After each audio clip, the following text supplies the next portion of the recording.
Okay, boys and girls, we are diving into another vintage guitar magazine day. December 1988, Guitar for the Practicing, has always been so hard to say. Guitar for the Practicing Musician, Tom Kiefer on the cover. I was never a big Cinderella guy. I think the affected voice thing just always bothered me. But now when I listen back, I'm like, yeah, I like it. Make it just like that. So, whatever. Alright, sorry there's like a glare sometimes. It is so hard to get a visual without the glare.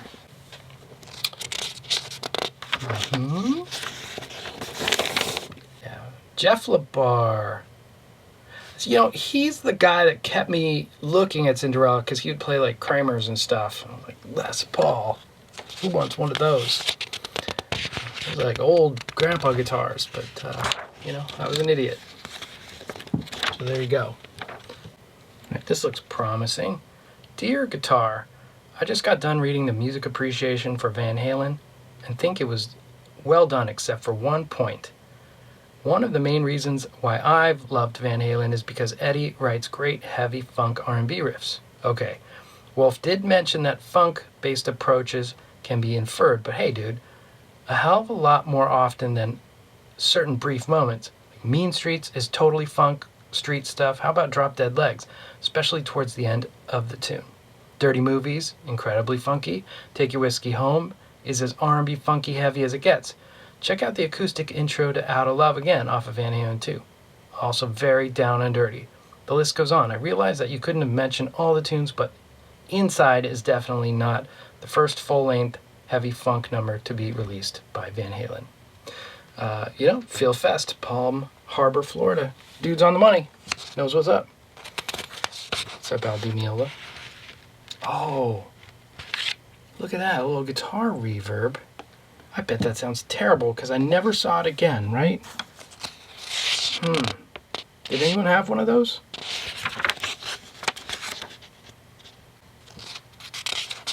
Yeah, Pocket Rocket. Oh, Greg Howe. Ooh, I like that blue Strat. That's nice. Greg Howe on Robin Ford. He goes, well, so they would play songs for people and then they'd have to just comment. But they always played stuff they knew, like he plays them Jeff Beck. Of course he knows Jeff Beck. The Edge pedal. Did anyone have one of these? I think it was just like a BBE in DOD. WTF. Oh, Western Vacation from Western Vacation with a solo from Steve Vai. I don't know this. Let's see. Well, I'm going to listen. I like that song a lot. I like anything that has a surprise in it. The song certainly does. The guitar solo was brilliant. I don't know who it was, but it sounded like that guy listens to Steve Vai. Oh, maybe it was Steve Vai. Oh, cool. If that's Steve Vai, it's the best I've ever heard him. I think it's Steve Vai. Well, shoot. Let's just listen. Let's go in. We're going in. Western Vacation.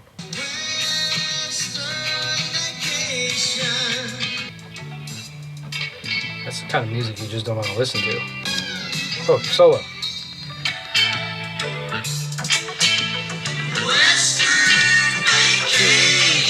I have heard this before, like 100 years ago. That's where I wanna.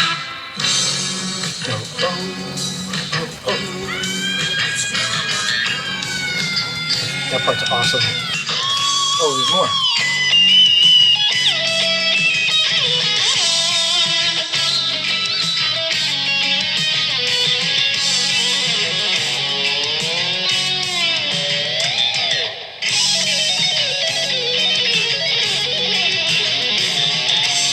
Yeah, that's some awesome Steve Vai in there. Cool. I totally forgot about that.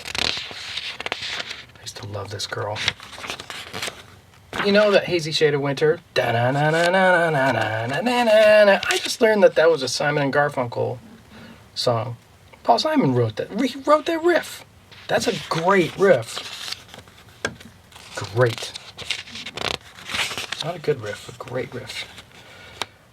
I don't know anything about Camper Van Beethoven, to be honest, so I'm going to skip by. Sorry. I know nothing of the sort. Oh, that Marshall looks awesome, but what is it? 150 watt. Oh, solid state head. You know what? You just put anything in a Marshall head shell, and I'm like, oh, I like.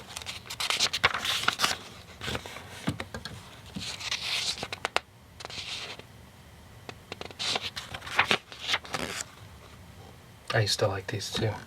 There was so much color in my life when I was a younger person, and then everything is just black and gray. Look how much color Jeff Pilson has. He's colored up.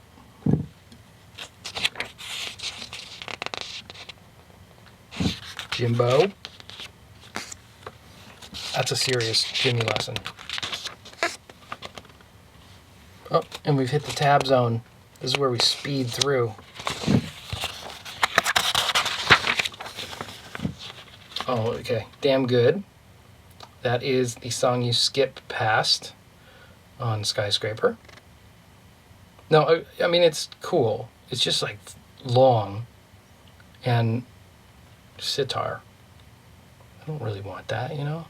Gypsy Road. That's a good riff. And then Zap, of course. You know, Eric Johnson. Crazy. I can't play that stuff anymore.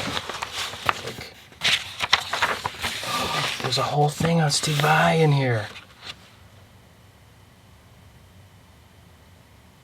What is this? Talk a little Mixolydian mode. Little Big Trouble licks. Going crazy licks. That's such a great, that ending. So good.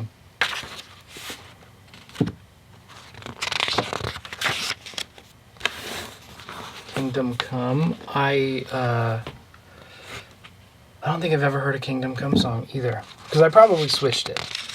Like I said, like, you know, if you were kind of doing a Led Zeppelin-y thing way back then, I was like, turn up the gain. Can you chunk it a little bit? I just wasn't interested in anyone doing Led Zeppelin except for Led Zeppelin.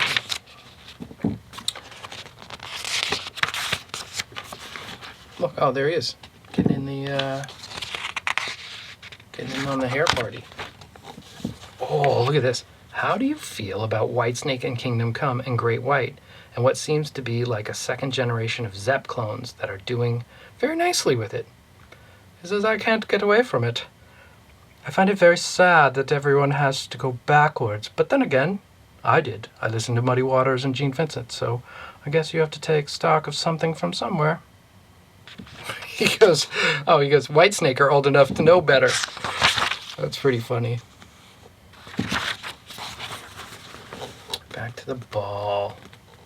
You know, this was an interesting band because usually the lead singer was like the rhythm guitar player, and then the lead guitar player was the lead guitar player. But in this case, Tom kind of did everything.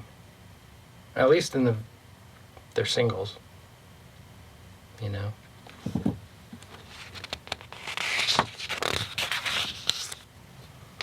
How lucky was the band with the Bon Jovi connection or the David Lee Roth tour? A lot of bands open for major tours, but you had something special. When we play live, that to me is our strongest point. It just works live. I was surprised myself at the reaction we got on both tours. Those were good tours to be on. Jeez. This is Fake Rock Man.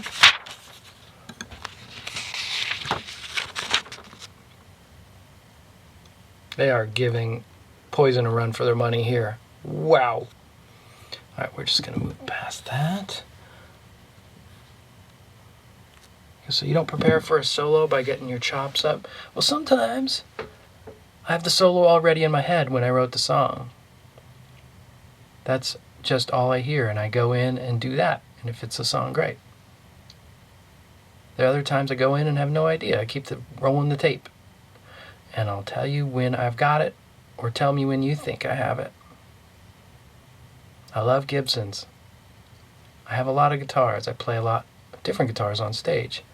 But my main axe has always been a Les Paul. 1960 Cherry Sunburst, 1959 Sunburst, two of those 58 Gold Top, 59 Black Beauty. Oh man, he was decked in the Gibsons. Oh. Stock Old Marshall, no master volume. Man. Gypsy Road.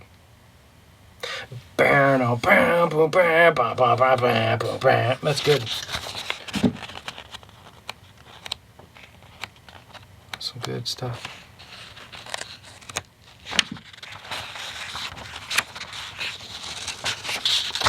Bass secrets. Slapping and tapping. Harmonics. Secret number 1. As a bass player, don't do that. Ever. Ever. Oh. Suspended chords with Joe Satriani. That's good. Get some of that. Johnson, what's up? This was the color of the year, this purple. I must have seen like 5 or 6 guitar ads already with this shade of like pink purple. Is that fuchsia?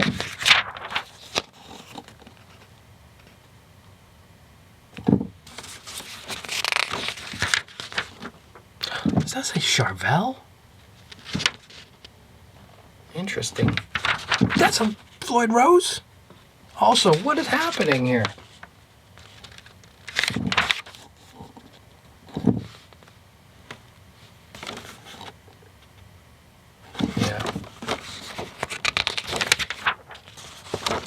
Cool essence in this one.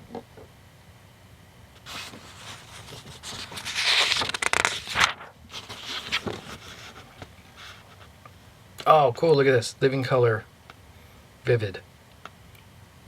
Blistering power rock, funk, metal, soul. The power rock quartet led by guitarist Vernon Reid. It's ruckus, raging hard rock. His electro-charged compositions mix metal riffs, funk rhythms, arena rock changes. Gosh, someone had to write all those words together.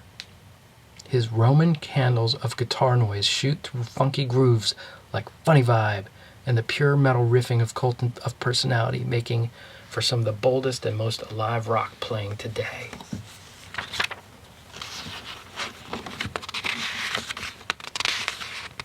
I don't even know what this is. Where did we get to? Guys, face for radio. Sheesh.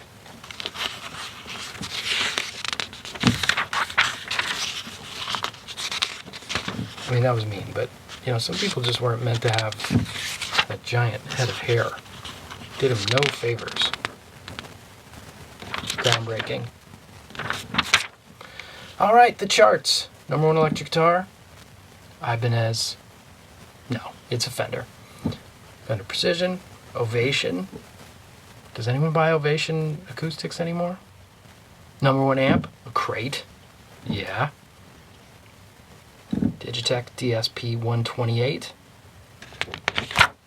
There you have it, gang. Hope you like this one. December 1988. See ya.